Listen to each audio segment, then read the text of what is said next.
To all of you. Hello everyone. Warm welcome to all of you to our exclusive session of Masterclass League Season 3, Episode 6, hosted by the MCom Committee of HR College. The committee would like to extend gratitude to our principal, Dr. Pooja Ramchandani, our vice principal, Dr. Jaspir Korsodi, Dr. Naveen Punjabi, and Dr. Rani Tyagi, and our professor in charge, Professor Dharti Narwani. Before we move further, I would like to invite Pooja. I would like to invite Pooja to introduce our speaker. Thank you, Dhanya. Ladies and gentlemen, it is with great pleasure and honor that I introduce our guest speaker for today's session, Mr. Abhinay Bhasin. From attaining milestones such as making it to Forbes 30 under 30 list, to holding his name upright in the Impact Top 30 under 30 list, which is of the most creative and impactful young professionals, he has set very high benchmarks for the youth today.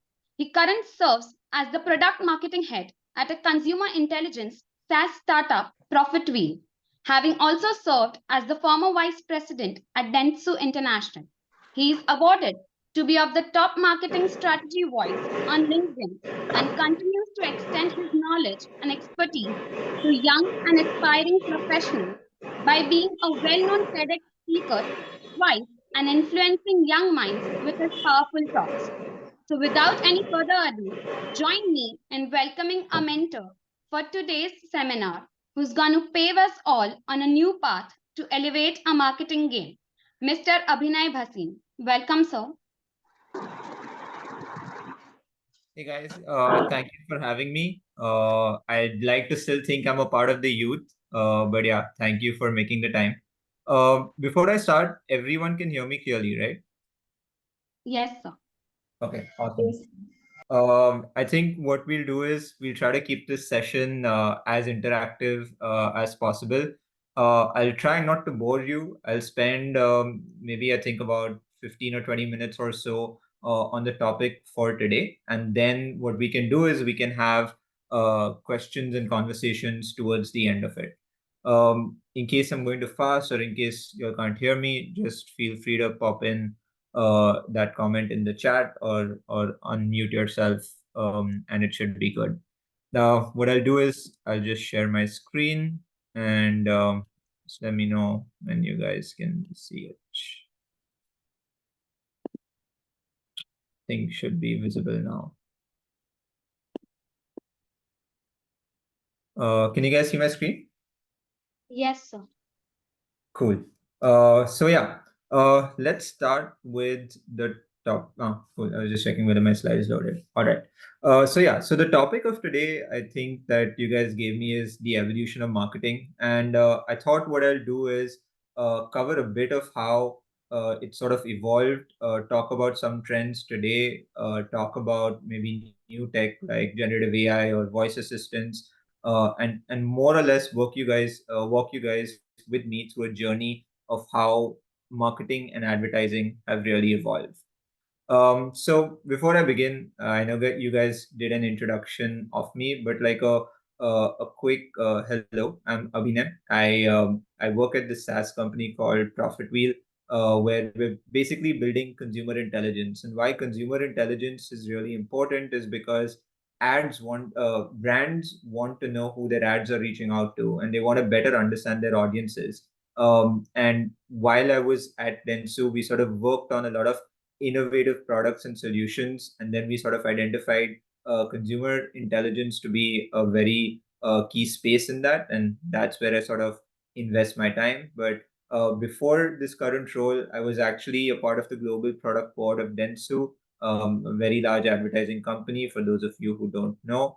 I co-founded its data sciences team in India at a time where data sciences really didn't exist in the strength at which it did in advertising about 7 years ago now, and then sort of took on that responsibility across Asia Pacific.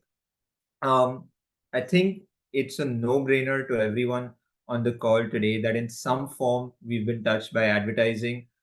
be it through a gadget like this smartphone out here that we sort of wake up with every morning, or billboards, or just about any form of communication that we sort of see in our day-to-day lives. But um, while the way at which brands might reach out to us today have changed, what really hasn't changed is the essence of advertising.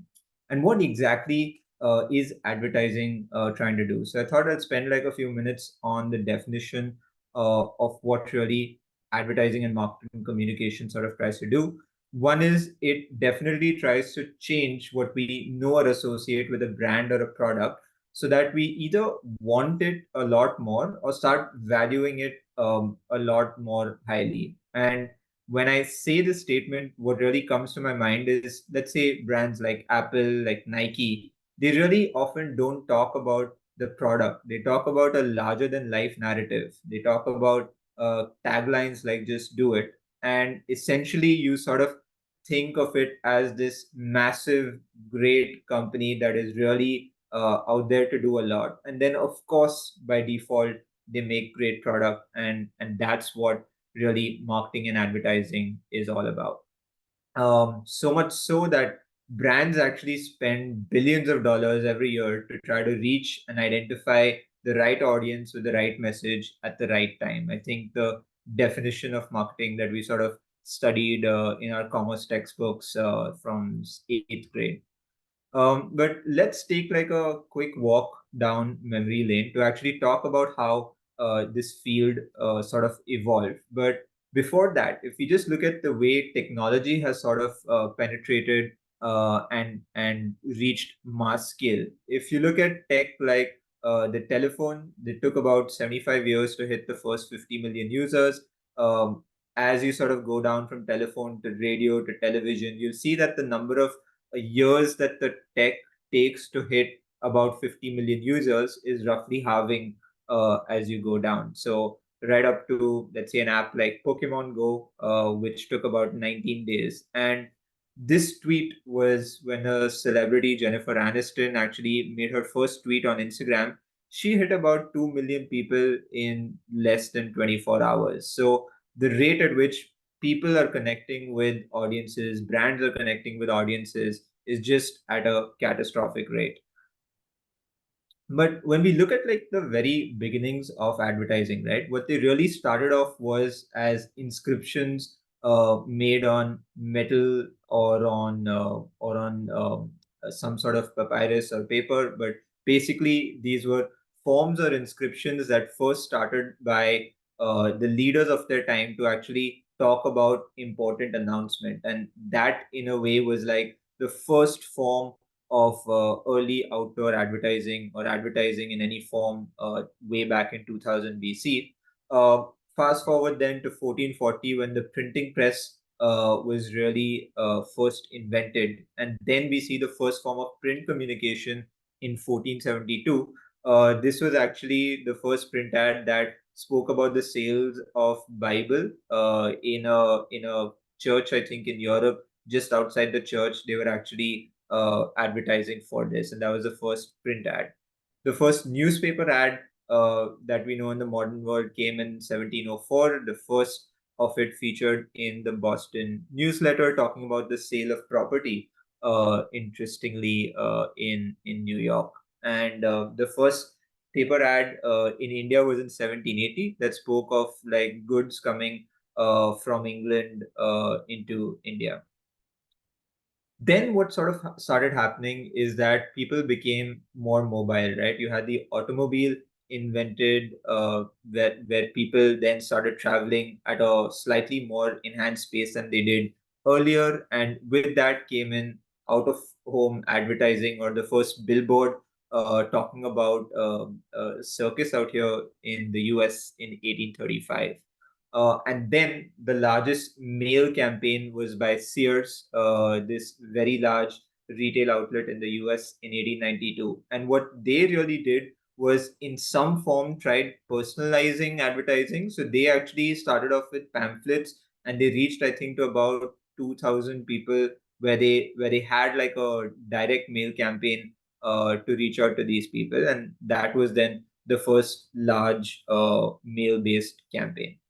Fast forward to today's era, where I think something that all of us have been experiencing pretty much every day is the entire digital era. And what the digital era has really done is that it's created a lot more information that's available out there. And one of the byproducts of the fact of a lot of information being out there, content being created at a rapid pace, is that brands suddenly have a lot more personalized information to get to know you a little more better.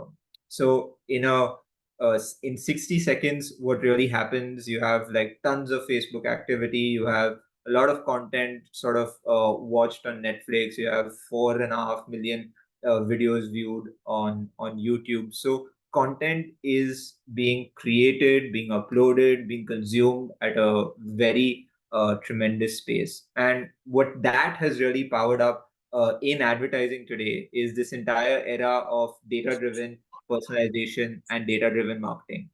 And when you think about how brands really use it, take this classic example of Nike, where I really feel that Nike is not just a shoe company, it's really a data engine where they've actually created ecosystems to even personalize the kind of shoe that you actually want to create by knowing a lot more about you, then recommending shoe styles. And just recently, I was in Dubai, where you can actually custom make the shoe with your styling preferences, with your size. Of course, you can design it a lot more better, and they just have so much information that they automatically know the kind of shoe that you want to sort of wear. And what's really happening in today's day as an evolution is that you have really three key things that are driving this entire transformation in marketing. One is voice, the second is messaging, and then the third is AR and VR, or augmented reality and virtual reality. So let's take a minute to talk about voice and artificial intelligence. And what really started off as a dream by Star Trek. I don't know how many of you guys have seen this show, but basically, in this show, it's a very old show, though, but it talks about this supercomputer that Captain Kirk and actually asked this engine about where they should head, and basically asks it a lot of questions, and then it gives back answers. So some sort of interaction with a computer device that gives a response back to you was a dream that first came in this show. And then today, of course, is possible by intelligent assistants like Google, Siri, Cortana, Alexa, pretty much everything that sort of powers up our smart home devices or our smart devices is actually now a reality, right?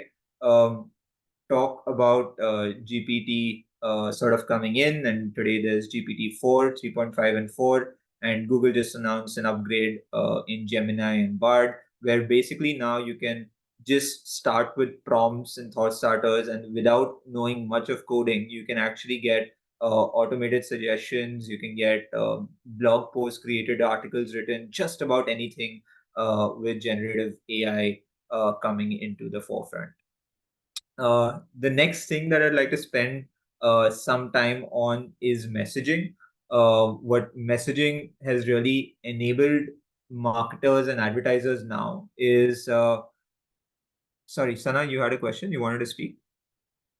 So actually our principal has joined in, so just wanted to thank her for that. And we also want her to say a few words on our evolution of marketing and to also Sure. be there with all of us today. So thank you so much, ma'am, for being here. No, I thought I was listening to a very interesting session by Abhinav. I think I never expected you will call me and disturb me in between, but a wonderful session that he was talking about first advertisement in the world in India, and he was saying how Star Trek has given us some dreams. So welcoming Abhinav to this beautiful session of Masterclass by MCom Committee, and a beautiful way to talk about how marketing has evolved, not just advertising, but the entire marketing has evolved. So thank you, Abhinav. We should have offline session also where you can show them live how advertisements are being created, such gloomy pictures that actually are not, but how they use colors and pictures to create that persuasion for a product. I'm sure Abhinav has a lot of ideas on that.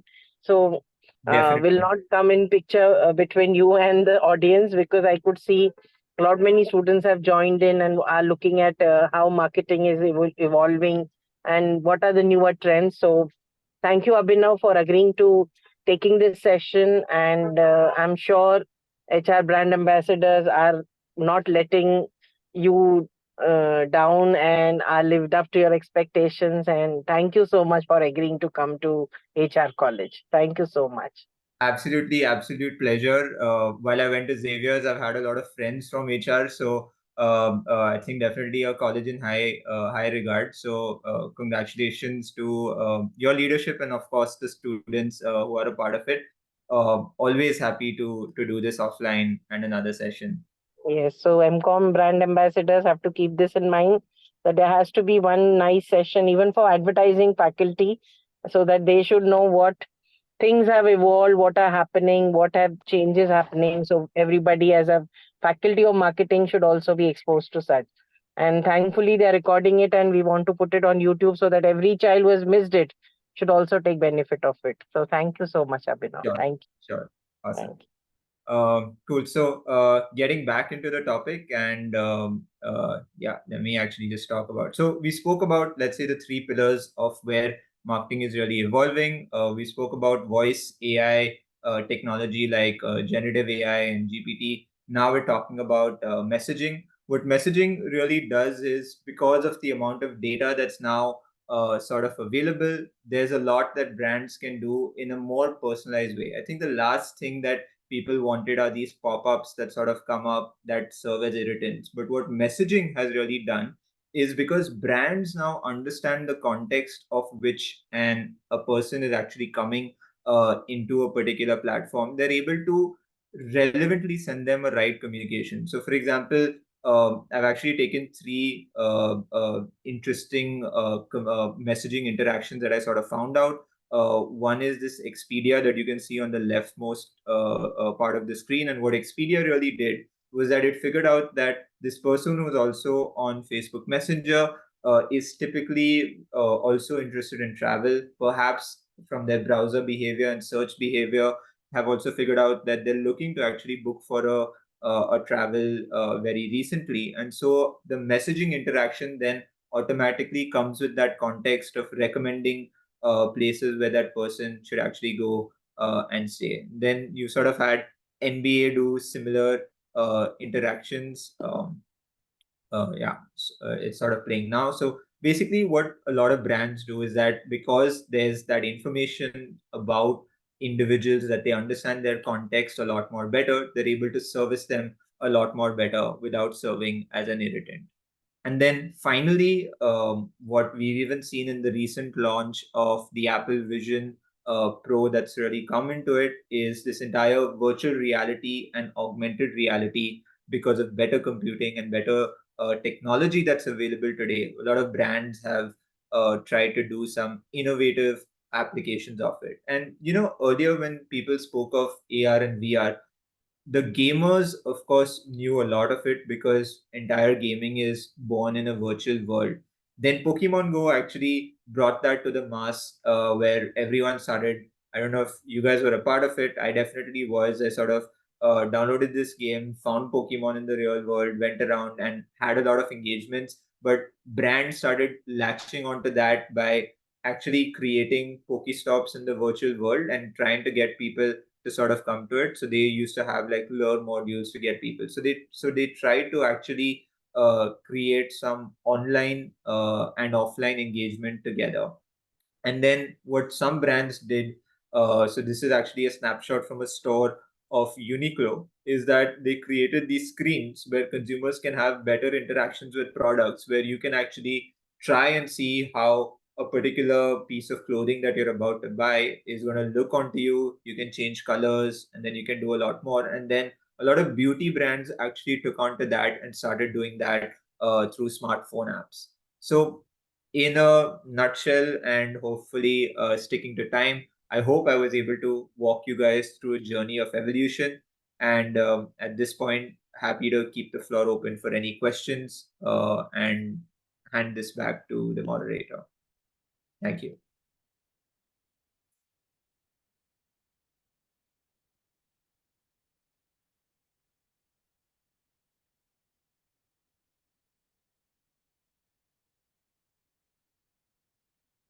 So yeah, so in case you have any questions, you can just feel free to raise your hand or type it in the chat box, and I'll be happy to take it. Otherwise, Danya, I think you can steer them.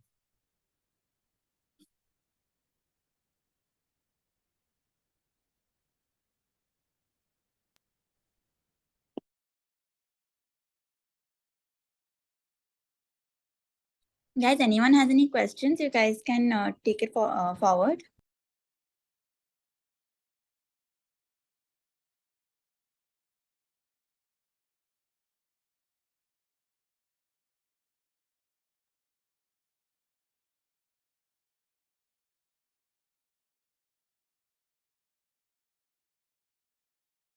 So,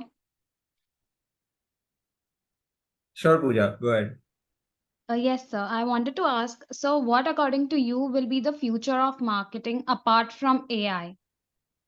I think that's a very interesting question because the entire world has been talking about AI and generative AI and its applications in, let's say, creativity or writing like a lot of blog posts and creating content. So I think that's a pertinent question. I think what, like I said, right, we've seen marketing evolve from just how brands are connecting to audiences, and they move from, let's say, first initially you had a lot of print advertising being popular, television advertising being popular, and then as consumers started moving their attention to devices like the mobile phone, the entire levels just went up very differently, right? So if you look at how brands are connecting with audiences now, the biggest bet that people are taking is more on these virtual experiences.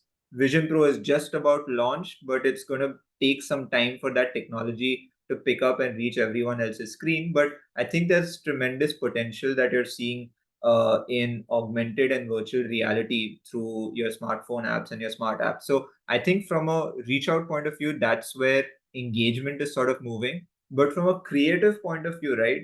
I mean, there will be undoubtedly AI that plays a tremendous role. So while you said in the absence of it, but I think that it's going to play a key role in creating content at a scale that we've perhaps never seen before, and we're seeing a lot of that. There are challenges, of course, with it, but there's a lot of innovation that's happening out there as well. Thank you, sir. Awesome. I think some questions have come up in chat. So yeah, so Mehak says, what is the biggest challenge in measuring marketing ROI? I think that's a very specific question, a very deep technical question. But I think today, if you see the biggest challenge, right, broadly speaking, I think what a lot of brands are trying to figure out is the correct measurement strategy for a lot of activities. So, for example, how are ad performances actually recorded? In digital, it becomes very easy because you have impressions served, you'll have like a click or an add to cart or some sort of metric. So it's relatively easier to do that. In television and out of home, you have agencies like the Bark, you have agencies like RAM that actually look at radio, television, outdoor ad monitoring, but that is still very physically driven, where you have people actually clicking around hoardings and then approximating traffic to sort of see impressions, that the number of cars that sort of pass a particular area. But the challenge that everyone is talking about today is cookieless advertising. So what's happened, as a quick context, is and I think a lot of y'all would have also seen it, that you now have to click for accept cookies and give permissions to websites to actually track a certain activity. So understanding those right relevant impressions and whether audience measurement journeys are completed is this entire concept of cookieless advertising, and that is actually the biggest challenge that people are talking about. I hope I was able to answer your question, Mehak, and Pooja, your previous question as well. Okay, awesome. Moving on to the next from Nehal. I'm a first year student inclined towards marketing. However, I've heard that even if I pursue marketing in my postgrad, the journey will begin as a salesmanship job. I think that's really not true. So, taking a sales job, I think when you mean salesmanship, like ad sales or something like that, that's a very I don't really think that that's how the start has to be for sure. Everyone can join at a particular level of the industry. So the way I look at my career, I actually started off as a media manager. So I first started with understanding media planning for this agency called Cara, which was the media flagship of the Denso Aegis network. So I actually started as a media planner, but you can actually start as a media strategist. You can, of course, get into buying, you can get into sales. But I think today there are a plethora of opportunities that are available. You have creative agencies, you have outdoor agencies, you have ad tech startups like mine that have actually come up in the last 4 or 5 years or so. So I think the starting point can be tremendous. It depends on where you want to really apply yourself. Not to say it is easy or difficult to get a job, but I think the start can be from any particular level. Awesome. Glad I was able to answer it. Sheldon's question: How do you measure the success of marketing efforts, and what metrics do you prioritize? So again, a very good question, Sheldon. I think experienced marketers also often have this challenge to sort of identify what is the right metric to go after. I think let's talk about the first part of your question, right? Like, how do you measure the success of your effort? Now, your success of your effort really depends on what is the objective of your campaign. So, was it to build brand awareness to get more people to know about, let's say, a particular product or more about your brand? And in that case, it could be video views, link clicks, any one of those could be metrics that you can actually pick up, or how many impressions were served on television or outdoor.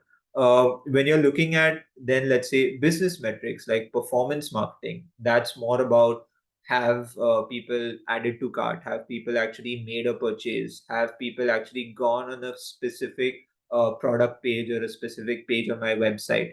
And that largely is the realm of the defining success of your marketing efforts, and hence which metrics do you prioritize depends on what your objective was, whether it was brand awareness or whether it was performance marketing that I sort of spoke of.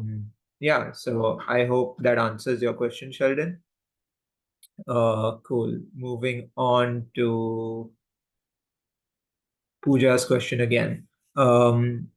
Social media marketing is going to be a compulsion for businesses to reach the right audience in the future, or is organic social media marketing enough? So I think, again, a good question. It's a very fundamental question. I think it has to be a balance of both. It has to be a balance between organic and paid. Again, depending on how seasoned your brand is, how new your product is, and so on and so forth. But there's always going to be a fine line of advertising spends that people will do, which is your paid marketing efforts, and then of course a mix of organic. So, for example, now a lot of brands actually don't need to do much in terms of knowing them. Like, I know that McDonald's is there for good burgers. I know that Burger King is also there for good burgers. But now, so that is organic traffic. But then paid traffic will be if McDonald's is running a specific promo, or Burger King or any one of these other outlets are running a particular promo, then that is where you will actually use paid media efforts to put like a specific message across. So it's always going to be a balance of both. I hope that answers, Pooja. Very interesting questions, guys. So yeah, so Satish's question is paid marketing in the initial stage of a startup with lump sum investment is a good idea. So I think again, a good fundamental question. I think, sorry, someone's trying to speak. Okay, awesome. So yeah, so I think a good fundamental question. A lot of startup heads juggle with this thought a lot. I think don't market for the sake of marketing, right? It's very easy for people to sort of get carried away by running ads on Facebook and Google and tons of other platforms. And any channel that you sort of look at in a way has unlimited inventory, which is why the cost of that is a lot more higher. So when you're building up a particular startup, depending on the kind of startup that you're doing, for example, if you're looking at a D2C brand in, let's say, personal care or FMCG, it might be very different, of course, than let's say tech or other such brands. But there, at the scale at which you sort of begin, is going to be largely performance with some sort of brand building, more to get your product pushed and people to sort of recognize your brand together. But I wouldn't say do invest like a ton of money from the get go. Run small budgets, run some experiments, learn fast from them, and then invest a lot more higher in avenues that you see are actually driving your business objective. So yeah, I hope I give you a comprehensive approach, Satish. Cool, awesome. Sheldon's asking a question again. In an era of increasing data privacy concerns, what ethical considerations should marketers prioritize in their strategies? Again, I think a very good question. It's actually not just data privacy, but it's just brand safety and a lot of other interesting, important guidelines that people should sort of follow. I think the Advertising Standards Council of India has actually come up with recent guidelines on LinkedIn influencers in general. So there's a lot that's actually going on in terms of regulation. But specifically, since you asked about data privacy, I think what marketers are already doing and what has really come up in the ecosystem is this entire era of consent-based marketing, where you first take permission to even use and process data, and then you can actually use it for a specific purpose that you ask consent explicitly for. So for example, like I was telling you guys earlier, right, when you go onto a particular website today, you're asked, can I track cookies for marketing, can I track cookies for better experience? So there you're giving consent. And then engines like Facebook, Google, or marketers are actually getting some of that information back into their CRMs, then can use that data for the consent that you've sort of provided it for. And that is some of the guidelines and guardrails that people are actually adopting to. Hope I answered that question, Sheldon. Cool. So RG asks, with the increasing use of mobile devices, how can marketers optimize their strategy for mobile first audience? So I really think that mobile first has been around now for some time, at least for the last 5 years or so.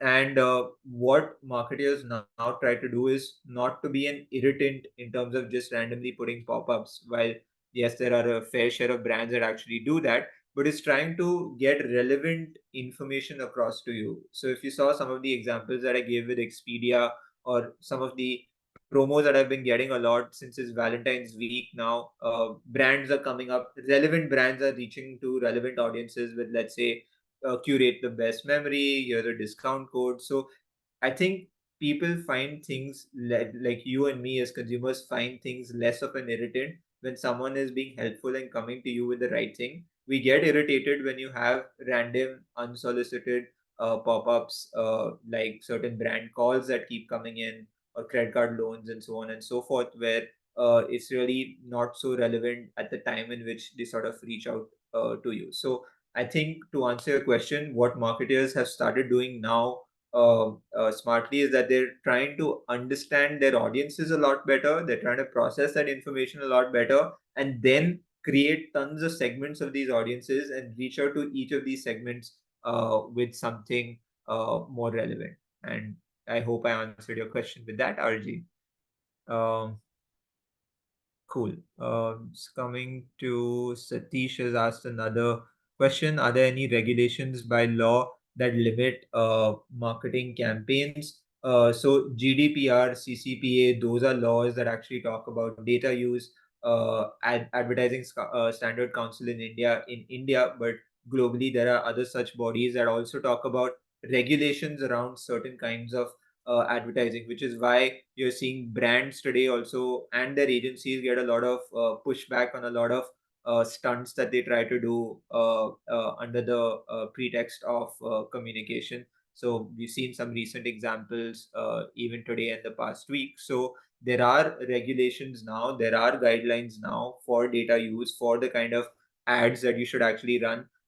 Liquor advertising in India is just one such example where it was prohibitive by law to advertise for alcohol consumption and so on. So there are regulations, yes, that actually talk about certain kinds of advertising. I hope I answered that question, Satish. Ansh is asking a question: is it mandatory to give permission to cookies, and how to disallow permission of cookies that you've given to a website? I think that's a interesting question, and in a way a double-edged sword, because certain sites or certain apps won't give you the best experience if you actually say no or reject cookies. But I think, so to answer your question in short, the answer is it's not mandatory, but I think your experience on those assets are sort of limiting in a particular way is what happens. But I think it's a very important topic because everyone talks about privacy, but there's also a trade-off between convenience on one end. So what I mean by this is that I don't know if many of you all would have heard of it, but there's this browser called DuckDuckGo that has existed for the longest time. They actually don't track any activity, don't track any cookies. But what people have sort of realized is that because it doesn't do any of that, when you sort of type in a question, it often gives you an irrelevant result. Whereas in Google, why is it able to give you something so relevant to your search term is because it has some information about you. So it's able to understand context in which you're actually asking a particular query, and then it's going to serve up something relevant when you say hotels or jacket or something like that, right? And it's this entire trade-off of the fact that Google still controls about 85% of the web traffic in terms of search volumes is because people sort of look at this privacy convenience trade-off. And then, yes, I wouldn't mind, like I said, a brand reaching out to me with something relevant if it is relevant and it genuinely knows me better. And hence I don't mind giving it a little bit of information about me for it to know me a little better, to serve me something relevant. So it's not mandatory, but it's an important question in that people have sort of asked. And yeah, Ansh, I hope that sort of answers the three questions that you sort of posed.